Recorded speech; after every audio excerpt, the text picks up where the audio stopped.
Welcome to the D-Dam Mix channel. We invite you to watch our new story. To stay up to date with new stories, subscribe to our channel. I told Eric no. I wasn't rude about it. I didn't roll my eyes or raise my voice. I just said it plainly. Not this year. I want our anniversary to be just us. Of course, Grace. Just us. He nodded and kissed the top of my head. That was a week ago. It was our 3rd anniversary. You'd think that by now he'd understand that I meant what I said. The first year, his mom, Judith, planned a whole brunch at their family lake house.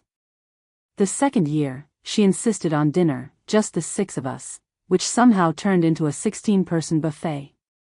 So this year, I made it clear from the beginning. I want something small. Romantic. No one else. Just you and me.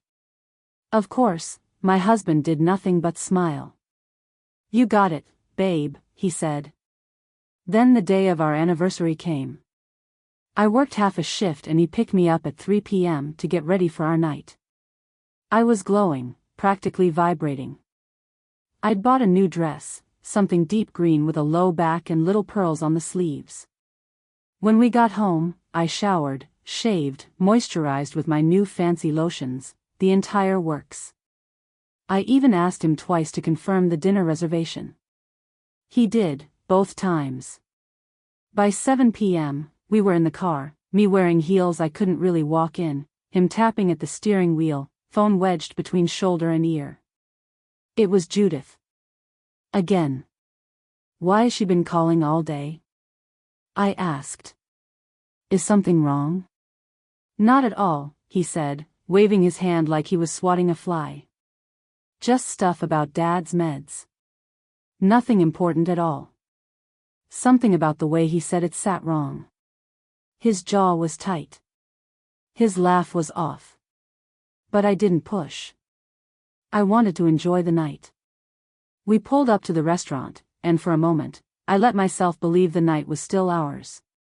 It was this charming little place tucked between a fancy wine store and a florist, with ivy crawling up the walls and delicate fairy lights twinkling in the windows. It looked exactly like the kind of place where anniversaries felt like sacred things. I smiled without even realizing it. Eric parked the car and hopped out quickly, walking a few steps ahead of me. That should have been my first clue. He didn't wait for me like he usually did. But I was too wrapped in the image I'd built in my mind, us, holding hands over a flickering candle, laughing over pasta and red wine. A quiet and romantic celebration of 3 years together. He held the door open. I stepped inside. And then everything went quiet in my head. Judith. Eric's father, Joe. His sister, Courtney. Their snobby cousin, Jenna, and her children, already crawling under the table like wild things. My heart didn't just drop. It plummeted. One loud, hollow thud inside my chest, like a door slamming shut. I froze. Time didn't. The room kept spinning, voices kept buzzing, but I stood still. I stared at the banner draped across the far wall, Happy Anniversary, Eric and Grace. In glittery cursive. There were balloons and mini cupcakes. It was a lot to digest. Their wine glasses were already half full. Jenna's daughter waved at me with marinara sauce smeared across her chin, smiling like this was just another birthday party, where the kids got to eat their dinner before everyone else. And in that moment, all the air left my lungs. Come on, Gracie, Eric said. Just smile.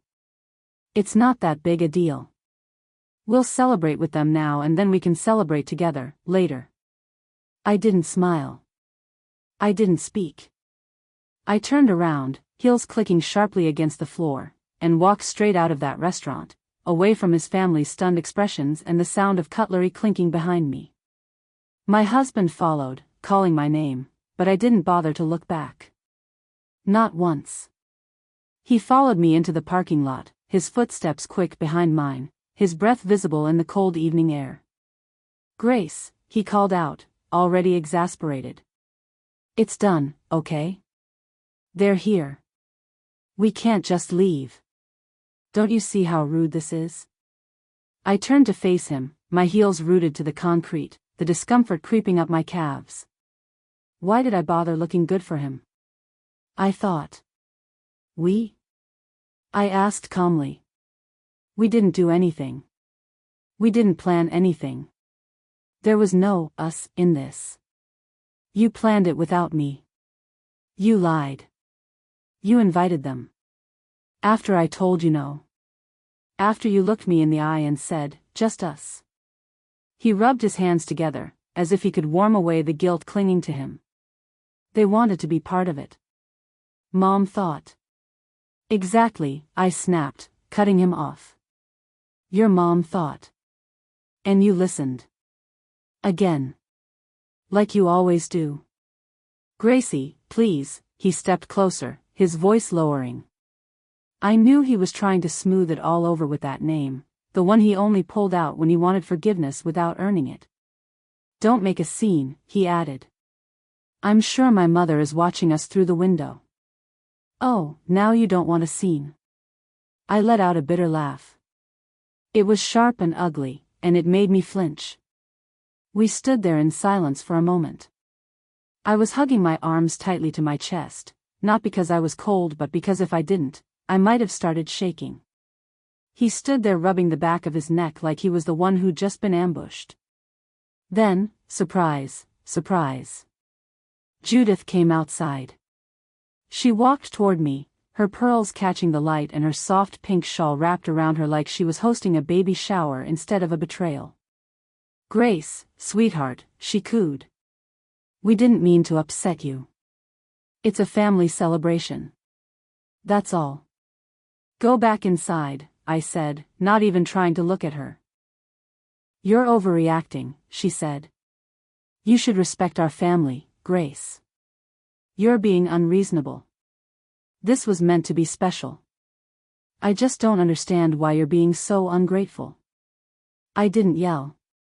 I didn't cry. I didn't argue. I smiled at my husband and then called a cab. Eric came home after midnight. I was already in bed, pretending to sleep. He didn't speak. He just changed and then climbed into bed beside me. He turned away from me, facing the wall, sighing like I was the one who'd ruined everything. The next morning, my mother-in-law texted me. You really embarrassed Eric last night, Grace. You ruined the whole evening with your attitude. Maybe next time try to be a wife instead of a drama queen. I didn't reply to her. I muted our chat instead and made a bagel and some coffee. Then, I opened my laptop. By noon, I was on the phone with Tasha. Tasha was my best friend since college, the kind of woman who once drove 4 hours to hand-deliver soup after my wisdom teeth surgery, and who now ran one of the fancy boutique hotels around us. She'd always said the place was my escape plan if I ever needed one. Apparently, she'd meant it. You're serious? She asked, her voice thick with disbelief and a little smoke. I could hear her lighting a cigarette through the line. You want the suite, Grace? If it's free, I said, even though I already knew it would be. Tasha always made space for me, no matter what. It's yours. Check in after 3 p.m. I'll have flowers and champagne waiting for you. Of course, she would. Can we throw in some chocolate? I asked. Already ordered, she laughed. I didn't hesitate. I packed light, but deliberately. One dress, midnight blue and silk, with a back so low it felt almost indecent. It was a dress that I adored, a dress that Eric had never seen. I packed a bottle of champagne that I'd been saving for something special, and perfume that haunted the air long after I left the room. I packed a book that I'd been meaning to read but never had time for, a black swimsuit I wasn't sure I'd wear, and one overnight bag that zipped closed like it had made up its mind. I changed into the dress, looked at myself in the mirror, and didn't see a woman running away. I saw someone who had finally stopped waiting to be chosen. Then I left the house without a word. The drive was peaceful. 2 towns over, barely an hour, with no traffic and the windows cracked just enough to let the breeze tangle my hair. I played old jazz on the radio, the kind my mother used to hum when she was cooking, back when love meant something quieter. More certain. When I arrived at the hotel, the front desk smiled and handed me a key wrapped in a note from Tasha that read, "To my best friend and the bravest woman I know. Enjoy the silence, you deserve it. Tea." And I did. Fresh flowers waited by the bed, their scent thick and sweet like honey. Classical music drifted softly through the room. The bathtub was deep enough to drown in if you weren't paying attention, and the view overlooked a row of cypress trees that swayed like they had secrets to keep. I ordered a 5-course dinner to the room: truffle pasta, seared duck with cherry glaze, panna cotta drizzled with espresso syrup, and 2 palate cleanses. I wasn't even that hungry, but I wanted luxury. I wanted every bite to feel like a quiet no to everyone who had expected me to settle for less. And then came the champagne. I didn't toast to anything. I didn't need to. I sipped. I soaked in the bathtub, watching steam rise in ribbons toward the ceiling. And I slept properly for the first time in a while. There was no Eric or his extended family to come and guilt me. There was just me and my silence. My peace. The text started around 5 p.m., Eric's name lit up my phone, again and again. At first, short ones. "Where are you? Grace, are you okay? Can we talk?" Then there were longer messages, essays almost. And voice notes. Missed video calls. The notifications came in waves, but I didn't touch the phone. I let it buzz and flash and cry for the attention while I ate my panna cotta with a gold spoon and watched the light dip low over the trees. I didn't answer. Not until the morning. And even then, all I sent was a selfie. A picture of me, with my hair wrapped in a towel, coffee in one hand, the sun kissing my bare shoulder. The hot tub steamed in the background like it was part of the message. "Since you wanted a family dinner so bad," I typed. "I figured you could spend some time with them. I'll stay out of the way. Happy anniversary."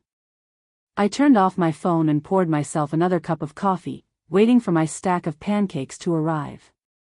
Eric showed up that night, just after I'd had dinner. He looked tired, pale and drawn, the collar of his shirt wrinkled like he'd been pulling at it all day. I let him in, but I didn't rush to hug him. I didn't ask if he'd eaten. I let him sit at the end of the bed while I stayed by the window, arms folded across my chest. "I messed up," he said, his voice low. "I know I did." "Why'd you do it, Eric?" I asked, my voice quiet but steady. "Why lie?" He exhaled hard, eyes flicking to the floor. "I didn't want to fight with her. She kept asking. She said it was important. And I thought, I don't know, maybe you'd forgive me if the night was nice." I stared at him, at this man I'd loved and defended for 3 years, and suddenly he looked so small. Not just physically, emotionally. But his guilt didn't move me. It irritated me. "You didn't think about me," I said. "You thought about not making your mother mad. You thought I'd just swallow it. Like I always do." "I didn't mean for it to be like this," he said, running his hand down his face, rubbing his eyes as if he could erase it all. "But it is like this," I replied. "And I'm done shrinking myself to make room for her. I don't want to lose you, Gracie." "What do I do?" He looked up, finally meeting my eyes. I walked to my overnight bag and pulled out the envelope I'd packed with me, not because I was certain I'd need it, but because something deep down told me I might. Inside was a printed list of 3 therapists. All vetted. All local.